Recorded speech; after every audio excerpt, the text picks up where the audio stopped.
Hey YouTube, Kira Qualia here, bringing you guys my Oracle Think Tank deck profile for standard format of July 2018. This was the next deck I wanted to give for you guys in the lineup of all the Q4 deck profiles that I was going to do for the latest Vanguard set for standard format. I've already done Nova Grappler and Kagero. I was going to do Oracle Think Tank next and then finish it up with Royal Paladin. Thanks to my girlfriend Marissa for letting me borrow her Oracle Think Tank deck for the deck profile, and then my friend Anthony will be doing the same for Royal Paladin. So very excited. It's a very fun deck, and the only Protect deck we have currently for the standard format. So let's go ahead and jump right into the deck profile and show you what makes up the deck. So 4 grade 3s to start off, 3 Imperial Daughter. Now this card can be ratioed out with CEO Amaterasu depending on what you want to run. I like the 3 Imperial Daughter, but you can just as well do 4 Imperial Daughter and then 3 CEO Amaterasu. When placed on Vanguard, you can Counterblast 1, look at 2 cards from the top of your deck, put 1 card from among them into your hand, put 1 card from among them into your soul or on top of your deck, and if you've rode on a grade 3, this unit gets plus 15 and extra critical until the end of the turn. And then once per turn, you can Soul Blast 1, and one of your units gets plus 6,000. So it has an awesome effect for basically setting up your hand and soul and or top of deck when you ride this unit. Has a plus 6 effect to help benefit one of your units with power if it needs the boost. But also if you ride on top of a 3, like if you set up with CEO Amaterasu the turn before, you can basically then, benefit from the last effect of Imperial Daughter. Or if you just ride it normally and then you can go over another Imperial Daughter, you have all those options available to you with this card. And then moving on to CEO Amaterasu, I run 4 of her as well. With her effect, it's a once per turn, Counterblast 1, draw a card, look at the top card of your deck, and put it on the top or bottom of your deck. And Vanguard or Rearguard effect, when you look at the top of your deck due to an effect during your turn, this unit gets plus 5,000. So it has a Rearguard effect as well, meaning you can set up Imperial Daughter on your Vanguard circle and then rely on CEO Amaterasu on your rear guard for those power boosts, especially if you do it multiple times with other cards as well, and not just Imperial Daughter's own effects. So remember that when you're bumping up the power boosts, because another thing to remember with Protect is they have the imaginary gift Protect to add the perfect card to your hand, but they also have the 12k numbers like Nova Grappler, the Excel deck. So you have to build up those numbers pretty high so you can get over units on the force side that have the 13k bodies. So multiple plus 5s with CEO Amaterasu definitely do help for shield guards. And lastly, for the grade 3s, 2 Victorious Steer. Now with this one, once per turn, you can Soul Blast 2 grade 3 and discard a card from your hand. Look at 7 cards from the top of your deck. Reveal up to 2 triggers, and they have to be critical triggers from among them. Put the revealed cards on the top of your deck in any order. Shuffle the rest of the cards looked at on the bottom of your deck, and 6 of your units get plus 10,000 to the end of the turn. So great finisher basically with Imperial Daughter and CEO Amaterasu after you've used their own effects. You have one final ride option, and that is with Victorious Steer, just so you can have those 2 Soul Blast grade 3s, or if you use Imperial Daughter's effect and you reveal a 3. It's why I run 9 grade 3s in total with this deck, just so you can remain consistent with your rides and based on what you wanted to go for. Based on your play. You don't really want to start off with Victorious Steer, but like I said, it's a finisher. Plus, it's also a Vanguard or Rear Guard effect. So if you have the 2 set up already, even on second ride, you can call this to rear and make use of that effect. And that is it for the grade 3s. Moving on to grade 2s. 4 Silent Tom. This card has so much pressure behind it, so it's a definite 4 of in the deck. When placed, you can Counterblast 1. This unit gets plus 6 until the end of the turn. And during the battle that this unit attacked a Vanguard, your opponent cannot call normal units from to guard circle from hand. So you have the plus 6, which makes this card good to hit Vanguard numbers for grade 3s against your opponent, because most of the time they'll either be 12k or 13k. With the plus 5, Tom alone attacks for 15k power, and you can hit over the force units or you can hit over standard units with this card's ability. And since they cannot call trigger units, they have to call trigger units basically with this and not normal units. They can't waste their lower shields against that attack anyway, so they'll have to waste their bigger shields against Tom, even if he's attacking alone. So remember that with this card. Very, very good pressure how they make the Tom. I do like it.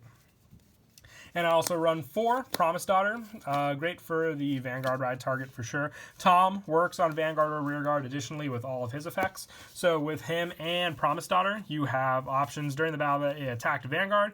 If the number of your cards in your hand is 4 or more, this unit gets plus 6,000. So just like Tom, additional plus power effect to hit numbers. And this unit cannot be retired due to your opponent's card effects with its other effects. So good protection against decks, especially like Kagero or Blaster Blade, with Royals. So you need that protection option because there's really nothing else to save your units in Oracle Think Tank besides keeping hand consistency with the cards you draw, and then just calling them again just to make up for the numbers that you lose. But very nice to see that Promise Daughter has that other ability coming in to assist.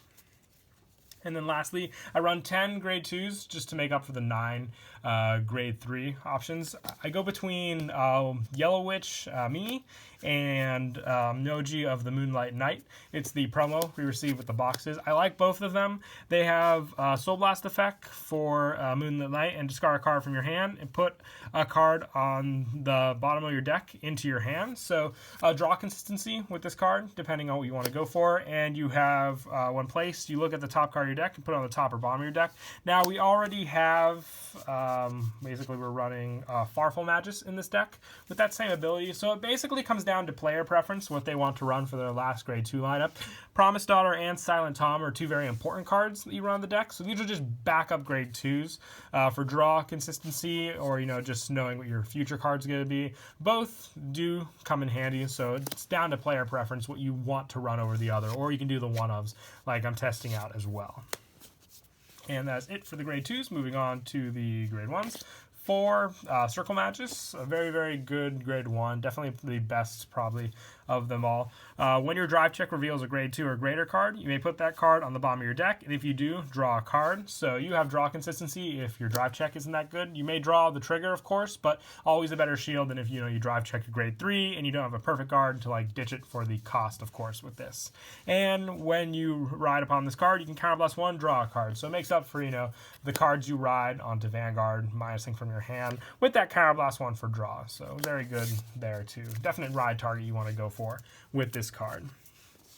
And I also run 4 Oracle Guardian Gemini. Now, this card always used to scare me with its art on the original one, so kind of glad they, kind of fixed that up with this one. But the effect, which the other one didn't have, obviously, is if you have 3 or more cards in your damage zone, put this unit in your soul, and you countercharge 1. So, very good card here. It builds up soul for you to use as well, but it also, has that power boost as well. So if you need that option, then you can always save the soul effect till next turn. You have plenty of answers to go with this grade 1 for sure.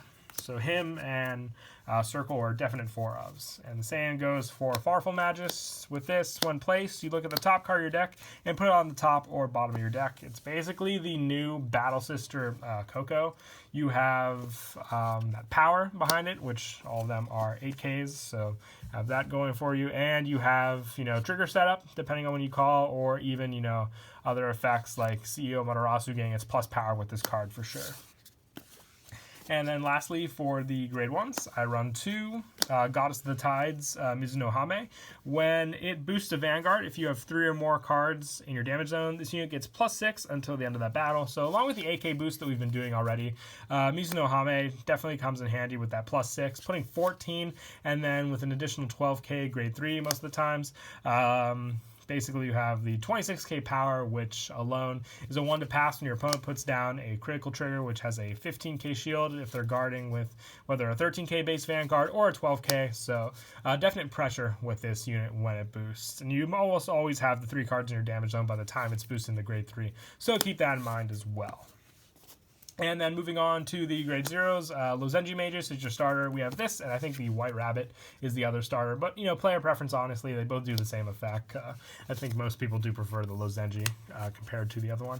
And then for the trigger lineups, for Oracle Guardian Nike, this is, the Only triggers we basically have Oracle Think Tank. I know that Nova Grappler was given front triggers and criticals depending on what you want to run. So the biggest thing you could do is just adjust your trigger ratio with your draws if you want to run more draws. But I like running the 8 criticals and the 4 draws. So 4 Nike and 4 Psychic Birds, just because you have, plenty of options to go for draw power in this deck. And you want more pressure with Imperial Daughter as well. So for the draw triggers, 4 Miss, this is your perfect guard as well as your draw trigger. So you have that option available to you as well. And lastly, the heal trigger, which is Sphere Magus, to wrap up the triggers for the deck. But yeah, that is it for the deck profile. I hope you guys enjoyed. Once again, a very fun deck for sure once you finish it up, Oracle Think Tank. Not sure when they'll be getting more support. I know they just revealed Kagero and Royal Paladin getting more support in the next pack. Coming out later this year, so that'll be fun to see. But once again, please don't forget to leave a like and subscribe. And until next time, Kira Qualia out.